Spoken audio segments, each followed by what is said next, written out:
أعوذ بالله من الشيطان الرجيم من يهده الله فلا مضل له ومن يضلل فلا هادي له أشهد أن لا إله إلا الله وأشهد أن محمدا عبده ورسوله لا نبي بعده اللهم صل وسلم وبارك وأنعم على سيدنا وحبيبنا وقرة أعيننا محمد وعلى آله وأصحابه ومن سار على نهجه إلى يوم الدين أما بعد فيا أيها الذين آمنوا اتقوا الله حق تقاته ولا تموتن إلا وأنتم مسلمون. Hadirin hadirat yang dirahmati Allah SWT, alhamdulillah Allah SWT masih berikan kita kekuatan, kesehatan, waktu luang, dan Allah SWT masih berikan kita hidayah Islam dan iman sehingga kita hari ini masih bisa hadir di salah satu rumah Allah SWT di masjid ini. Dan tak lupa pasti kita juga mengharapkan rahmat Allah SWT, mengharapkan sakinahnya, mengharapkan keberkahannya, karena tanpanya kita tidak mungkin bisa menjalani kehidupan kita ini dengan sempurna. Karena sebenarnya yang nampak pada diri seseorang itu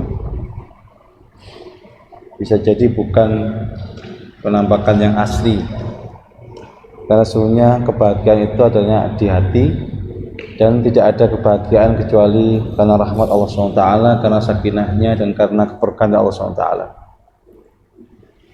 Dan salah satu cara yang paling mudah adalah senantiasa menyibukkan diri dengan taat kepada Allah SWT, mengilmui diri, dan dengannya itu akan menyebabkan bertambahnya iman kita. Dan sesungguhnya surga itu erat kaitannya dengan ilmu. Maka hadisnya adalah man salaka tariqan yaltamisu fihi ilman sahalallahu lahu bihi ila jannah. Siapa yang melangkahkan kaki, jadi malah bukan ngajinya, tetapi malah apa? Jalannya kita ke tempat ngaji itu. Ya, jalannya kita ke tempat ngaji itu membuat Allah memudahkan jalan kita ke surga. Ya, kalau jalan ke surga itu mudah, berarti kan masya Allah ya. Surga itu lebih gampang untuk dicapai. Ya, maka ilmu ini sebenarnya masya Allah ya. Kita ini berhajat kepada ilmu seperti berhajatnya ikan kepada air. Ya. Kalau ikan tanpa air mati, maka kita sebenarnya juga mati tanpa ilmu. Ya, maka kita harus selalu ya, terutama ilmu yang berhubungan dengan Allah, berhubungan dengan syariat Islam itu. Insyaallah kita akan teruskan kajian kita tentang Sirah Nabawiyah. Ini adalah bab tentang bagaimana kondisi para sahabat-sahabat utama ya. Di awal-awal mereka memeluk Islam, ketika mereka masih dalam keadaan yang sangat sedikit jumlahnya, sementara orang-orang kafir Quraisy ya, yang memeluk agama bukan Islam itu jumlahnya mayoritas. Kemudian hampir-hampir kaum muslimin itu tidak punya kekuatan apapun kecuali kekuatan Allah SWT, kekuatan Allah yang dapat dari Allah SWT. Maka kita akan lihat bagaimana mereka itu mengalami siksaan, mengalami paksaan, intimidasi oleh orang-orang musyrik ya, dan bagaimana mereka menghadapinya ya, siksaan, intimidasi, perlakuan kasar ya, merendahkan itu tidak saja dialami oleh para sahabat, tetapi juga yang jauh lebih besar daripada itu adalah dialami oleh Rasulullah SAW sendiri. Maka tidak heran ketika beliau menyampaikan sebuah kisah, ketika ada sahabat-sahabat yang disiksa, kemudian Rasulullah menceritakan kisah, sesungguhnya dulu kaum-kaum sebelum kalian itu demi mempertahankan agamanya, karena sesungguhnya agama dari Adam sampai Nabi Muhammad itu sama, apa namanya, Islam. Yaitu apa? Menyembah Allah dan mengingkari tauhid. Menyembah Allah dan mengingkari semua sesembahan selain Allah SWT. Sama, semua sama. Semua nabi itu berapa jumlahnya? Banyak, ribuan.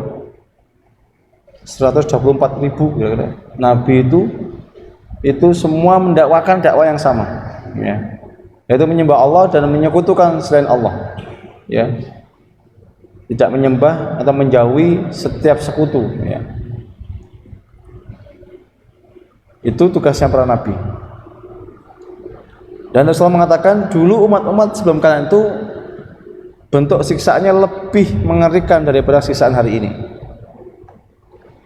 Kata beliau, ada yang digergaji dari mulai kepala sampai bawah. Loh, sangar gitu ya? Iya sangar. Itu Nabi Yahya itu bahkan digergaji sama umatnya. Dan Nabi adalah orang yang paling berat ujiannya. Berarti apa? Orang soleh itu sebenarnya orang yang paling berat ujiannya. Jadi orang soleh itu sebenarnya orang yang paling berat ujiannya.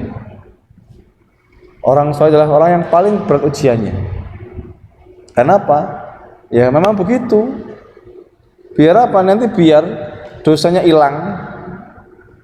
Karena semakin banyak orang diuji, kalau dia sabar, ikhlas menghadapinya, maka semakin banyak dosa-dosa yang Allah hapuskan. Dan semakin banyak derajat semakin tinggi yang Allah berikan. Berarti sekarang kalau kita diuji, jangan protes. Ya Allah, saya sudah sholatnya lengkap loh. Ya Allah, saya nggak pernah meninggalkan satu hari pun puasa Ramadan. Ya Allah, saya nggak pernah nggak sedekah, baik ketika aku lapang dan aku sempit. Dan aku berbuat baik kepada manusia, kepada orang tua. Tapi kenapa kok seakan-akan bertubi-tubi itu penderitaan? Ya begitulah orang beriman itu. Sampai nanti di akhir itu Allah berikan semua kenikmatan yang Allah berikan. Sementara orang-orang yang pendosa, orang-orang yang bahkan tidak beragama Islam itu Allah berikan limpahan rezeki, limpahan kenikmatan yang kadang-kadang itu membuat kita pengen, ya Allah enaknya ya orang itu ya, Masya Allah. Tetapi itu bisa membuat orang setingkat Abdurrahman bin Auf menangis. Sahabat-sahabatku Sa'ad bin Abi Waqqas, sahabat-sahabatku Mus'ab bin Umair, sahabatku Bilal, mereka sudah mendahului aku. Hamzah sudah mendahului aku. Sementara aku di sini sedang dicoba dikasih kekayaan yang luar biasa banyaknya. Beliau nangis itu, ya, sedih. Gitu. Kenapa? Jangan-jangan ini adalah balasanku. Maka berbahagialah orang-orang yang sedang diuji oleh Allah SWT. Kenapa? Karena sebentar lagi Allah akan kasih itu kenikmatannya gitu. Ya, karena hidup ini nggak mungkin terus-terusan Allah uji sebagaimana macet. Jangan macet itu paling sekian kilonya, 10 kilo macet. Setelah 10 kiloan lenggang. Ada misalnya Slavia ada truk tabrakan di tengah jalan.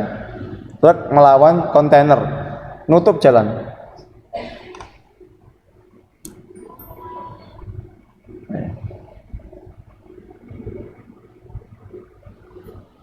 Maka setelah itu pasti ada innamal usri yusra. Sesungguhnya bersama bersama kesulitan, kemacetan, penderitaan pasti ada yusra, kemudahan. Yakin itu. Makanya para sahabat yang disiksa di awal itu Rasulullah hanya bilang sabar. Disiksa Rasul sabar. Sabar, ya. Sabar, ya. Apalagi jumlahnya masih sangat sedikit, ya. Apalagi jumlahnya masih sangat sedikit. Maka hari ini kita akan tahu bagaimana keadaan para sahabat-sahabat itu. Kalau Rasulullah jelas, wah Masya Allah, dicoba dibunuh, dilempari kotoran onta, kemudian dipukul, dihina, dikatakan sihir, dikatakan tukang ramal, dikatakan sebagai orang gila. Itu sebutannya Rasul, sebutannya orang musyrik kepada Rasulullah SAW. Ya, ini adalah keadaan mereka sebelum ada pemboikotan. Ya, pemboikotan, diboikot seluruhnya. Bani Hashim, Bani Abdul Muthalib, boikot sampai para sahabat itu hanya apa? Makan apa? Daun-daun pohon. Pernah nggak makan daun pohon? Bayam pernah? Kangkung? Nah, itu sayuran, enak. Mereka itu makan daun pohon. Sampai kata para sahabat, dulu kami makan daun pohon ketika kami di boykot itu sampai, maaf, kotoran kami itu seperti kotorannya kambing. Kenapa? Saking apa? Saking kerasnya kalau apa namanya? BAB itu. Karena makanannya kayaknya itu tok. Hanya itu. Bahkan ada seorang sahabat yang tadinya putih kemerah-merahan kulitnya itu, orang Quraisy itu Masya Allah ya, bagus sekali kulitnya, itu sampai menghitam gara-gara apa? Gara-gara makanannya sangat kurang. Itu para sahabat tuh. Bahkan ada yang makan apa? Makan kulit kambing. Kalau di kita kulit kan nggak dimakan ya, atau sapi dimakan. Kalau mereka dimakan, itu sudah keadaan yang sangat susah. Yang mereka jangankan kulit ya, jeroannya nggak dimakan sama orang-orang Arab. Tapi mereka terpaksa makan kulit binatang itu. Mereka hanya makan dagingnya saja, lemak daging dimakan. Tapi kalau jeroan nggak dimakan. Tapi ketika keadaan seperti itu dimakan semua. Karena saking nggak ada makanan, diboikot. Nah ini satu kisah yang luar biasa. Itu Rasulullah SAW itu. Kemudian Abu Bakar, orang yang paling menderita setelah Rasulullah, Abu Bakar. Padahal beliau ini kan orang terhormat sebenarnya. Orang yang bahkan dikatakan tidak pernah minum khamr. Tidak pernah minum khamr. Padahal khamr itu bagi orang jahiliyah, orang Makkah itu seperti ini air kita nih. Seperti air mineral kita hari ini. Semua orang punya gentong-gentong isinya khamr. Semuanya. Kenapa? Itu adat mereka. Seperti hanya kita punya galon-galon isinya air. Mereka khamr. Abu Bakar nggak pernah minum khamr itu. Orang yang kata Rasulullah SAW, kamu Abu Bakar akan masuk surga pada setiap dipanggil di setiap pintu. Berapa pintu surga itu? 10 ya? Oh 8 ya, betul 8 ya. Pintu surga ada 8. Abu Bakar dipanggil dari setiap pintu. Ada babu royan, ada babu sholah, ada babu sedekah, babu saum, royan itu saum. Kenapa? Karena Abu Bakar itu dalam sehari itu bisa melakukan kebaikan itu sampai banyak gitu. Siapa hari ini yang menyembuhkan orang sakit? Saya ya Rasulullah. Siapa hari ini yang apa namanya bersedekah? Saya ya Rasulullah. Semua kebaikan dilakukan Abu Bakar. Tapi orang sebaik itu ternyata juga nggak lepas dari apa? Nggak lepas dari siksaan orang-orang Quraisy. Makanya jangan heran ketika mungkin hari ini ada orang baik kok disakiti, dihina, disiksa. Kenapa? Sudah berlalu dulu. Sirah itu apa? Kita belajar sirahnya Nabi, kita belajar sejarah Nabi itu agar apa? Agar kita nggak kaget kalau itu terjadi lagi. Kenapa? Karena sirah itu akan mengulangi dirinya sendiri dengan bentuk yang lain. Insyaallah bagus. Ya. Ketika masih sangat sedikit, dulu kita di awal belajar berapa tahun pertama itu 4 tahun pertama atau 3 tahun pertama itu jumlah sahabat yang masuk Islam cuma 40 orang. Berat sekali. Nah ketika itu Abu Bakar radhiyallahu anhu itu apa? Bilang sama Rasulullah, ya Rasulullah, apa enggak boleh Rasulullah? Ya Rasulullah, kapan pertolongan Allah itu? Apa enggak boleh kita balas ya Rasulullah?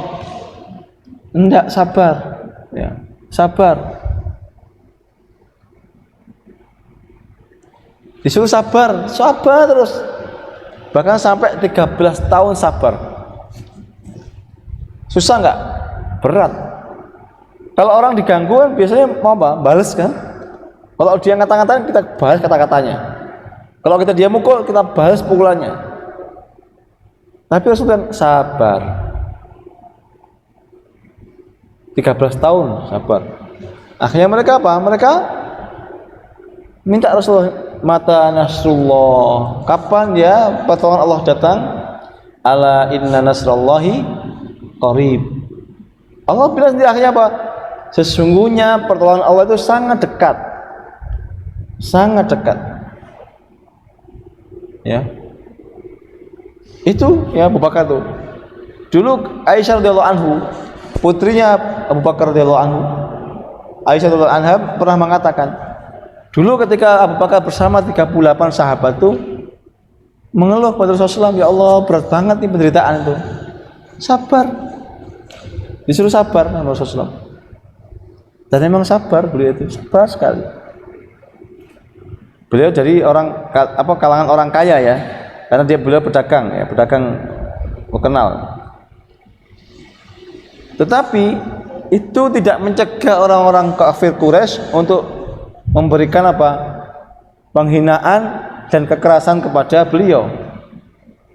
Maka apa? Beliau ini pernah dipukul sama Utbah bin Rabi'ah. Ini memang kurang ajar nih orang ini. Dan matinya memang mati kafir, nggak masuk Islam. Utbah bin Rabi'ah itu beliau dipukul dengan sandal. Sandalnya Arab itu mungkin ya kayak bekiak kita itu ya. Sampai kata sahabat itu, sampai hidung beliau itu nggak berbentuk, ledeh, sampai berdarah itu. Lah untungnya Abu Bakar radhiyallahu anhu itu punya apa? Suku yang luar biasa besarnya. Beliau orang Quraisy. Orang Quraisy itu orang terkenal. Orang Quraisy itu seperti ningrat di Arab. Dan beliau punya suku yang Bani Tamim. Bani Taim ya, At-Taimi. Itu sampai membawa beliau ke rumah. Kemudian mereka mengatakan, seandainya, bahkan mereka menyangka Abu Bakar nggak ada umurnya lagi habis ini. Itu saking beratnya siksaan pada Abu Bakar. Sampai mereka mengatakan, jika seandainya apa? Abu Bakar meninggal hari ini, maka kami akan bunuh Utbah bin Rabi'ah itu. Ternyata nggak kesampaian ya, karena matinya Utbah itu nggak di situ. Ya, nggak di situ. Sampai begitu. Kemudian akhirnya beliau menemui ibunya. Ibunya Ummu Khair namanya. Ibunya kemudian, bagaimana keadaanmu? Baik. Belum, ini beliau pingsan. Ketika beliau pingsan itu dirawat di rumah ibunya, kemudian bangun. Apa yang dikatakan? Bukan kita kan, di mana aku? Enggak. Kata-kata pertama adalah, bagaimana keadaan Rasulullah? Siapa? Muhammad bin Abdullah. Karena ibunya belum beriman. Bagaimana keadaan Rasulullah? Aku tidak tahu. Ya pasti ya, karena orang yang tidak beriman pasti musuhnya yang beriman. Dan dia masa bodoh dengan keadaan orang yang dimusuhi dia. Kemudian ibu tolong tanyakan, karena Abu Bakar lembut orangnya. Lembut. Makanya kata Aisyah itu ketika Rasulullah SAW itu sakit kemudian menyuruh Abu Bakar untuk mengimami sholat, Aisyah mengatakan apa? Wahai Rasul, tidak bisa, ayahku itu baca Al-Fatihah saja nangis, tidak bisa ngimami, buka atau baka. Itu orang yang selalu menangis kalau sholat. Itu saking lembutnya beliau itu. Akhirnya sama ini bilang, Ibu tolong temui Ummu Jamil. Ibunya juga nggak tahu Ummu Jamil itu sebagai apa di situ. Akhirnya dicari ketemu. Anakku bertanya tentang bagaimana keadaannya Muhammad bin Abdullah itu. Kamu siapa? Aku nggak kenal kamu, dan aku juga nggak kenal sama itu. Ya ini sebenarnya Ummu Jamil ini sebenarnya muslimah. Tapi beliau tidak mau membuka itu karena apa? Tahu bahwa karena Ummu Khair ini itu belum beriman. Nah, itu juga cara atau adab tentang apa? Tentang pergaulan. Tidak harus semua itu diobral kepada apa? Diobral kepada orang-orang yang memusuhi kita gitu. Hari ini gimana status? Adik pakai HP nggak di sini? Apa nggak boleh? Boleh apa nggak? Ada yang pegang HP? Hah? Ada? Oh, alhamdulillah berarti. Misalkan orang yang status, orang Islam punya status. Hari ini aku sendiri bersedih. Loh, kayak gitu tuh jangan di status. Kenapa? Nanti ada orang yang hasad, orang yang benci kita gitu. Nanti ada setan yang ganggu kita. Jangan semua informasi diobrol. Oh, di situ begini. Menceritakan semua kenikmatan. Oh, di situ enak gratis, dapat makan, dapat ini. Ada orang yang hasad. Kenikmatan itu nggak boleh seluruhnya dibagi, tutupi sebagian. Sebagaimana Ummu Jamil nutupi. Kenapa? Bahaya kalau menceritakan keadaannya Rasulullah. Maka apa? Akhirnya Ummu Jamil ini datang kepada apa di rumahnya Ummu Khair. Begitu ketemu Bakar, tahu dia orang beriman, saudaranya seiman. Rasulullah nggak apa-apa, Rasulullah baik-baik saja. Oh, alhamdulillah. Bayangkan orang yang sudah dibawa belur itu pingsan, yang ditanyakan bagaimana keadaan Rasulullah. Bagaimana keadaannya Rasulullah SAW. Luar biasa ya. Maka dan itu banyak sekali sisanya ya. Banyak sekali sisanya. Maka ini kita bisa mengambil hikmah dari peristiwa Abu Bakar itu. Apa yang pertama? Menampakkan iman sebagai bukti kekuatan imannya. Apakah ada orang yang dilarang Nabi menampakkan imannya? Ada. Seperti Suraqah bin Malik itu, kamu jangan menampakkan imanmu.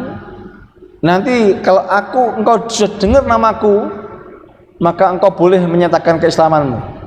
Suraqah bin Malik. Kenapa? Khawatir. Kadang orang baik itu kalau menampakkan kebaikan di depan musuhnya, itu dia malah celaka. Kenapa? Bagi musuh itu nggak perlu ngomong kebaikan. Kenapa? Ya jangankan kejelekan, kebaikan aja dia benci. Kalau jadi musuh itu nggak perlu alasan untuk memusuhi kita. Ya, nggak perlu alasan untuk memusuhi kita. Maka apa? Ketika ada orang yang berani menampakkan kebenaran itu masya Allah diacungi jempol. Dulu waktu negeri kita masih susah ya, jilbaban itu ada muslimah itu yang masya Allah pesantren memang jilbaban pakai kerudung biasa, pakai kerudung yang bisa lepas, yang kelihatan latar rambutnya itu, jilbab masih barangnya aneh ketika itu. Saya sekolah itu kakak kelas saya itu sampai dipanggil di kepala sekolah. Kalau foto suruh melihatkan telinganya, beratnya orang jilbaban. Tapi ada beberapa orang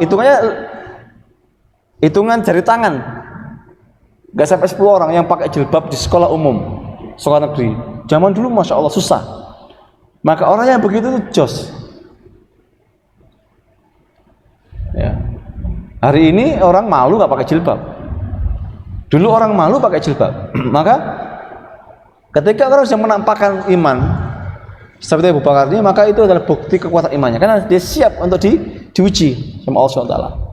Banyak ujiannya, bahkan ada yang suruh tanda tangan, nggak boleh ujian segala macam. Bahkan ada yang harus keluar dari sekolah itu dulu itu. Abu Bakar juga harus siap. Orang yang menampakkan imannya siap diuji. Ya, ujian itu ada yang gampang, ada yang susah. Tergantung imannya. Semakin kuat imannya, semakin susah ujiannya. Kan begitu kan? Ujian kelas 1 sama ujian kelas 3 susah mana? Susah kelas 3. Semakin tinggi imannya, semakin berat ujiannya. Iman juga sama ya. Maka ketika orang sudah menampakkan kebaikan, menampakkan keimannya itu siap diuji. Siap diuji.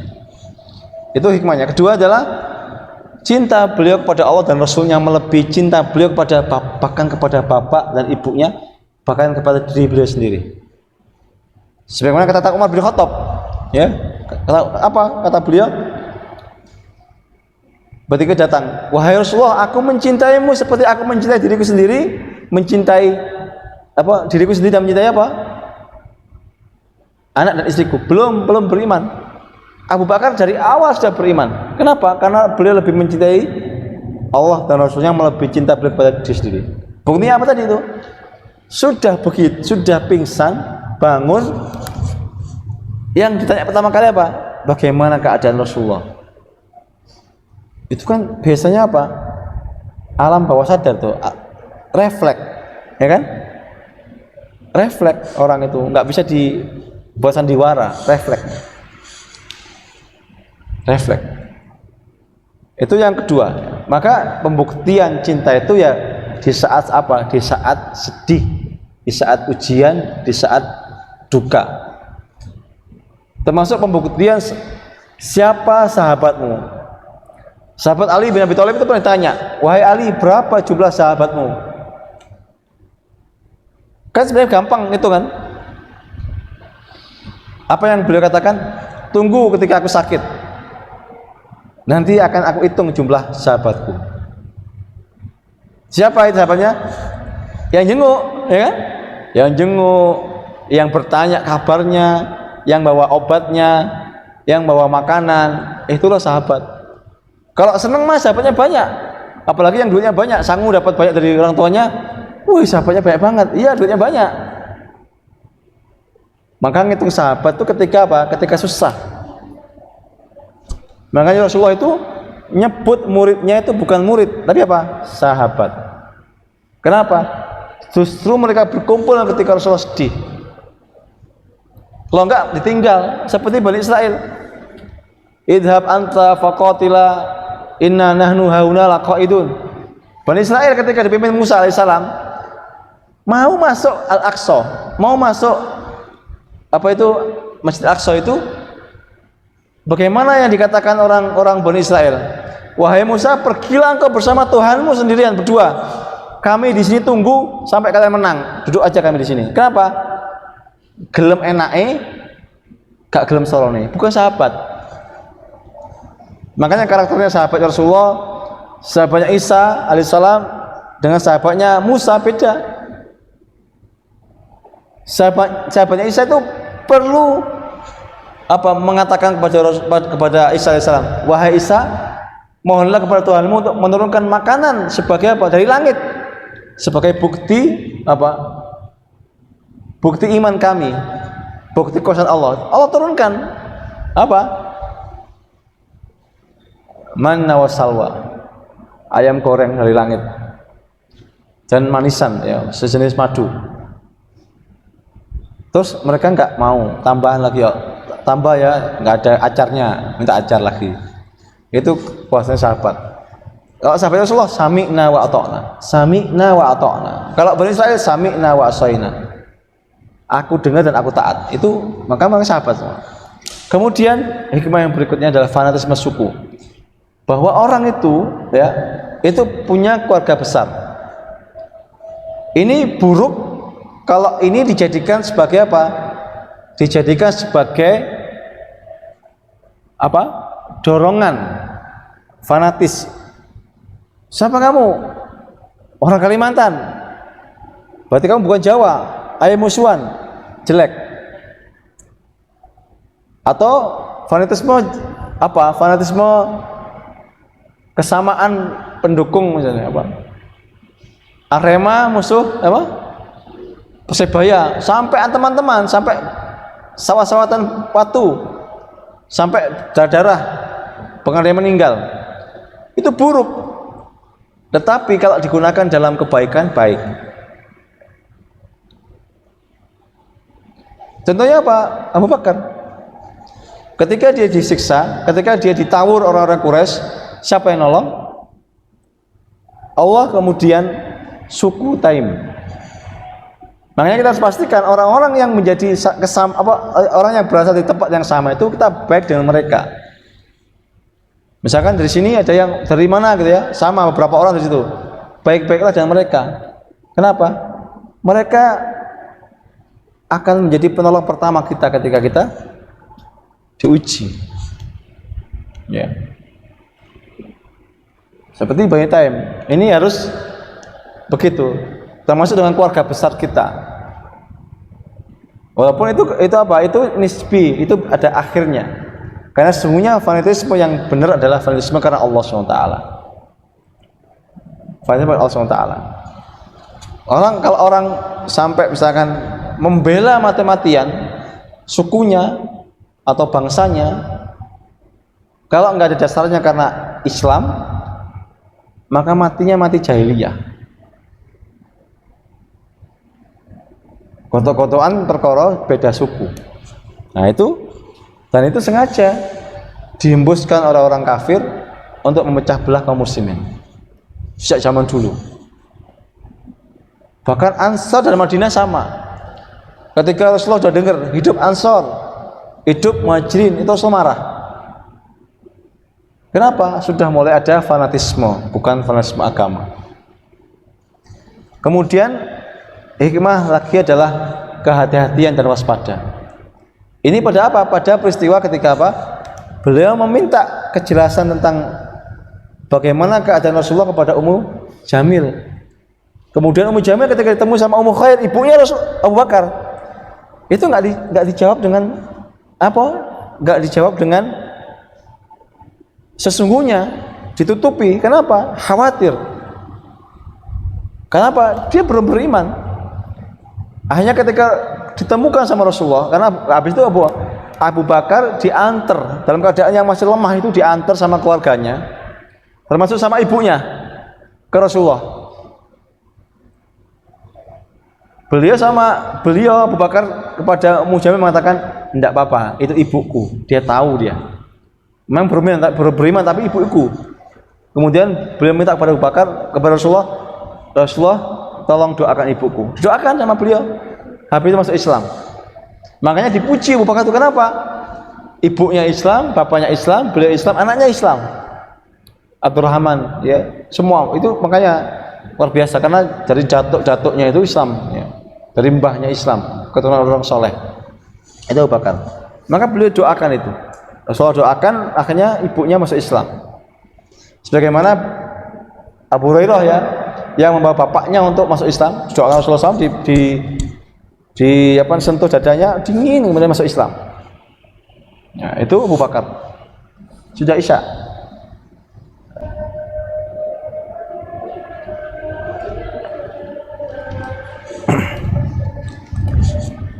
Kemudian di sini enggak saya tulis ya. Di antara hikmahnya adalah bahwa kita itu boleh menunda sesuatu kemudian menyampaikan pada saat yang tepat. Seperti apa? Seperti menundanya Ummu Jamil ketika menjawab pertanyaannya Abu Bakar radhiyallahu anhu. Bagaimana keadaannya? Sebenarnya kan mudah saja, dia harus menyampaikan kepada apa? Kepada Ummu Khair. Tetapi takut, sama ketika kita punya masalah segala macam ya. Kemudian ada orang yang berusaha menengahi atau orang yang berusaha membantu kita. Kemudian kita terhalang menyampaikan misalkan kepada seseorang yang barangkali salah paham. Maka kita menunggu saat yang tepat agar kita sampaikan langsung pada orang itu. Kenapa? Karena kadang-kadang omongan itu berubah, bisa berkurang, bisa bertambah. Demikian juga ketika apa? Ketika bisa saja Abu Bakar itu meminta kepada Rasulullah untuk mendoakan ibunya langsung ketika itu. Ya, ketika beliau masuk Islam, pengen langsung didoakan, tapi beliau tunda sampai kejadian itu. Ya. Sehingga akhirnya langsung, ya, karena masya Allah Rasulullah itu kalau orangnya itu memang hatinya hanif ya, lembut, maka begitu ketemu Rasulullah pasti masuk Islam. Sebagaimana Abu Bakar langsung ketika didakwai Rasulullah langsung masuk Islam. Ibunya juga sama, karena ada kelembutan itu, ya, ada kelembutan hati, siap menerima hidayah. Ya. Beda dengan orang-orang yang keras.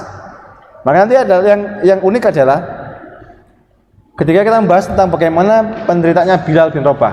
Kita nggak mungkin bahas di sini karena apa? Karena nggak cukup waktunya. Itu dulu Bilal bin Rabah itu punya budak. Bukan. Salah satu ya, Abu Bakar itu membebaskan 6 budak. Abu Bakar itu kerjaannya apa? Kalau ada orang Islam masuk Islam dari kalangan budak, maka beliau datangi, kemudian beliau tawar berapapun beliau mau, berapapun tuannya mau membayarnya. dibeli dibebaskan langsung. Padahal harga budak mahal. Bilal bin Rabah itu dibeli sama Abu Bakar berapa? 7 uqiyah. 7 uqiyah. 1 uqiyah itu berapa? 29,75 gram. Harga 1 gram emas berapa sekarang? Pinten ibu-ibu? 4 juta. Bukan emas palsu ya, bukan. Emas beneran. Itu sekitar 4 juta. Dinar itu 4 juta 1 gram. 1 gram berapa ya? Sejuta ya, ya. 1 uqiyah aja 29 juta. Kalau bagaimana kalau 7? Saya berapa ini? 29 ya kali 7 atau 30 kali 7. Sekian 210 juta. Ya, karena dietnya orang meninggal itu juga segitu. Ya. Yang minimal ya, dibeli. Itu Abu Bakar. Lah, siapa dulu yang salah satu orang yang punya budak itu Umar bin Khattab. Dan akhirnya Abdullah masuk Islam ya, karena Rasulullah mendoakan beliau itu. Lah budaknya Umar bin Khattab itu dibeli sama Abu Bakar.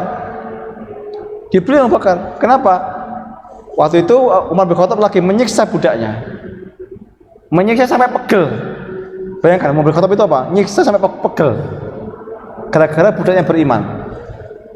Pas berhenti itu apa? Budaknya mengatakan begini, sesungguhnya Allah menghentikan kamu gitu ya. Kamu berhenti karena Allah dihentikan. Ditawar sama Abu Bakar dan dikasih, dijual, kemudian dibebaskan. Itu Abu Bakar gitu ya. Makanya Masya Allah ya. Sehingga apa? Orang yang paling apa? Yang paling amalnya paling banyak itu setelah Rasulullah siapa? Abu Bakar. Abu Bakar. Bahkan Umar bin Khattab mengatakan Abu Bakar adalah tuan kami. Dan yang membebaskan Bilal bin Rabah tuan kami. Pujiannya Umar bin Khattab.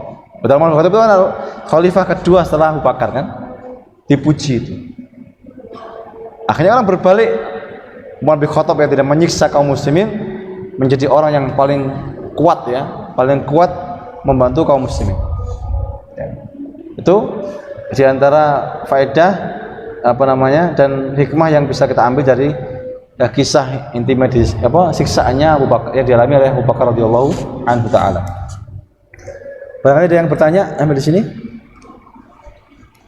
Silakan, dia ada mic kan ya.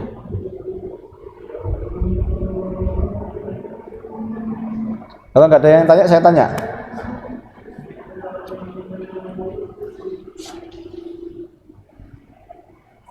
Nggak ada yang tanya?